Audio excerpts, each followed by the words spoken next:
गणेश चतुर्थी मना रहे हैं। आप सभी को भी गणेश चतुर्थी की लाखों लाख शुभकामनाएं, लाखों लाख बधाई। आप सबका मंगल हो। सदा भगवान गणेश जी आप सबका मंगल करें और गणेश जी की कृपा हम सब पर बनी रहे। भगवान गणेश जी की पावन चर्चा से ही आज की कथा की हम शुरुआत करेंगे, क्योंकि आज गणेश चतुर्थी है।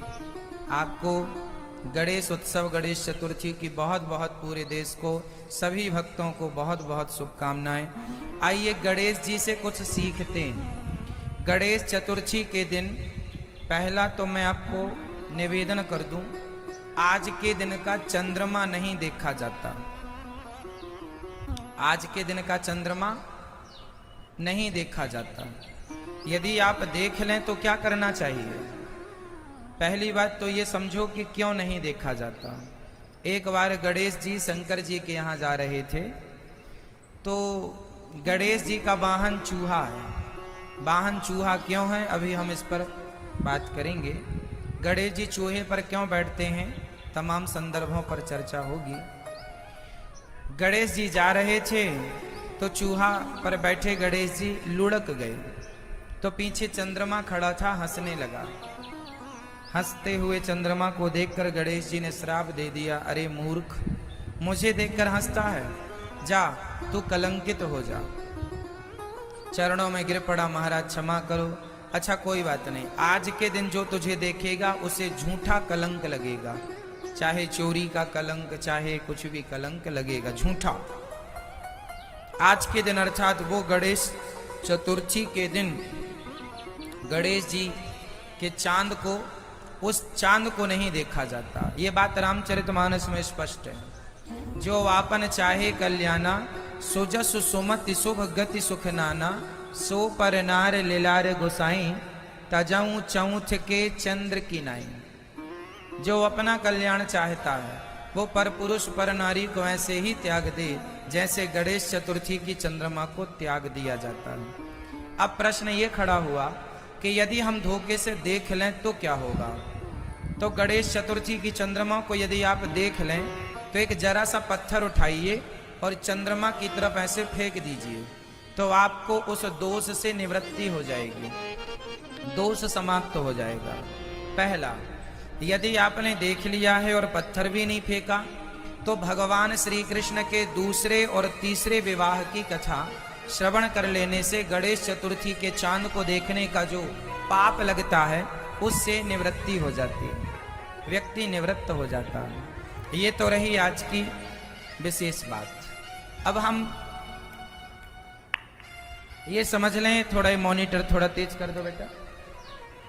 तो आज ये और समझ लें कि गणेश जी से हमें क्या शिक्षा मिलती है। गणेश जी कौन है, गणेश जी किसके पुत्र हैं, गणेश जी किसके अवतार हैं, क्यों अवतार लिया।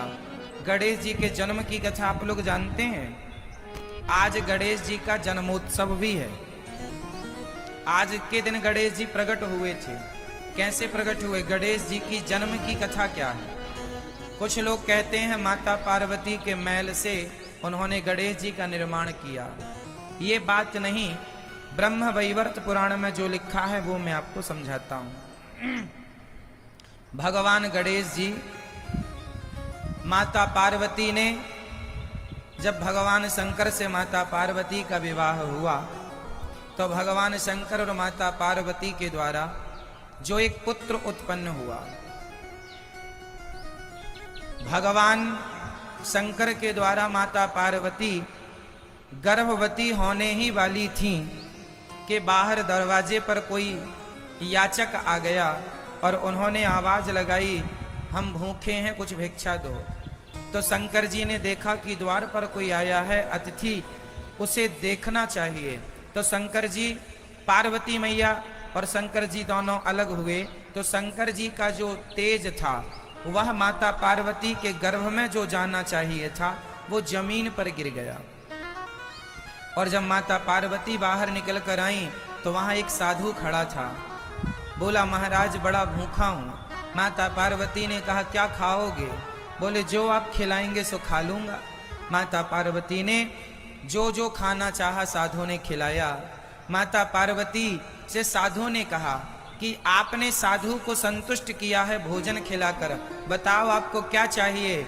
माता पार्वती ने कहा मुझे पुत्र की कामना है। तो भगवान वो कोई साधु कोई और नहीं, भगवान नारायण ही साधु बनकर आए थे। कह दिया जाओ तथास्तु, आपको पुत्र की प्राप्ति होगी। माता पार्वती अंदर गईं तो उन्हें भगवान श्री कृष्ण ही गणेश का अवतार लेकर के माता पार्वती के आंगन में खेलने लगे। भगवान श्री नारायण जो भगवान कृष्ण हैं, कृष्ण के अवतार ही श्री गणेश जी हैं। और गणेश जी को माँ जैसे यशोदा के यहाँ प्रकट भय ना राम जी, कृष्ण जी कौशल्या जी के यहाँ राम जी प्रकट भय, भय प्रकट कृपाला दीन दयाला, उसी तरह भगवान श्री कृष्ण ही माँ पार्वती के यहाँ गणेश बनकर प्रकट हो गए। फिर बाद में माता पार्वती जी ने गणेश जी को अपना दूध पिलाया और पुत्र स्नेह किया, बहुत लाड़ किया, बड़ा प्यार किया। तो गणेश जी का जन्म आज के दिन ही गणेश जी प्रकट हुए थे, इसलिए गणेश चतुर्थी मनाई जाती है। और गणेश जी साक्षात भगवान श्री कृष्ण के अवतार हैं, शिव पार्वती के पुत्र हैं। ये ब्रह्म वैवर्त पुराण के अनुसार मैंने कथा सुनाई है। अब जो शंकर जी का तेज गिर गया, जो माता पार्वती के गर्भ में जाना चाहिए था, उस तेज को पृथ्वी पर गिरा तो पृथ्वी सहन ना कर पाई। फिर पृथ्वी ने अग्नि को वो तेज दे दिया, अग्नि ने जाकर के जल को वो तेज दे दिया। और नदी में स्नान कर रही थी सप्तर्षियों की पत्नी, तो उनमें से 6 पत्नी की उस तेज जल में कोई एक सुंदर सा बालक बहता हुआ जा रहा था। तो 6 ने देखा कि काश ऐसा बेटा मेरा होता। तो 6 मुख हो जाने से उनका नाम पड़ा कार्तिकेय जी। तो कार्तिकेय जी की भी कथा ऐसी ही है। तो कार्तिकेय जी को 6 माताओं ने दूध पिलाया, जिससे उनके 6 मुख हुए। और फिर उन्होंने बाद में आकर के अपना शिवलोक ग्रहण किया और शिव पार्वती के 2 पुत्र हो गए, गणेश जी और श्री कार्तिकेय जी। तो ये कथा बड़ी लंबी है, हमने सूक्ष्म रूप में आपको सुनाई। अब गणेश जी के अंग का मैं वर्णन करता हूं। गणेश जी चूहे पर क्यों बैठे हैं? बताइए, गणेश जी का वाहन चूहा क्यों है? क्या कारण है? एक बहुत बड़ा कारण है। गणेश जी का वाहन चूहा इसलिए है क्योंकि गणेश जी हैं बुद्धि के देवता। गणेश जी कौन है? बुद्धि के देवता। और चूहा कौन है? तर्क का प्रतीक। चूहा जो है हमेशा कुतरता ही रहता है, कहीं भी शांत नहीं बैठता, जो मिलेगा कुतर देगा। तो जो चूहा है वो है तर्क।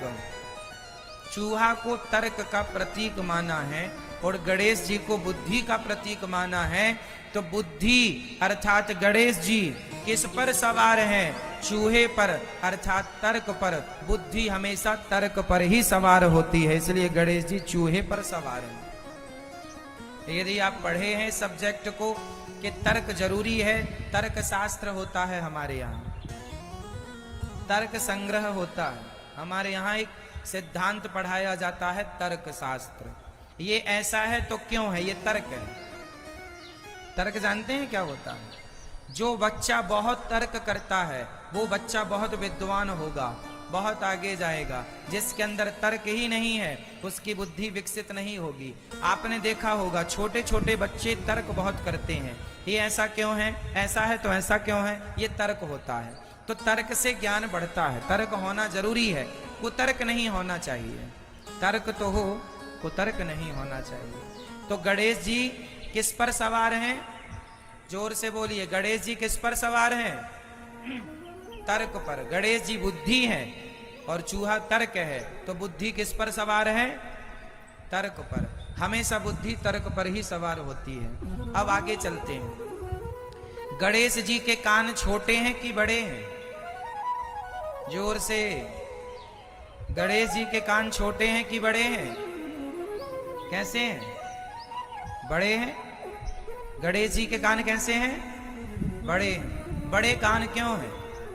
गणेश जी के कान भी बड़े हैं और गणेश जी का पेट भी बड़ा है। क्या अर्थ है इससे? गणेश जी कहते हैं कि कान अपने बड़े ही रखा करो। बड़े कान का मतलब है ज्यादा से ज्यादा सुनने की शक्ति होनी चाहिए आपके अंदर। सबकी बातें सुन लें, सास की भी सुन लो, ससुर की भी सुन लो, पति की भी सुन लो, दुनिया की सुन लो।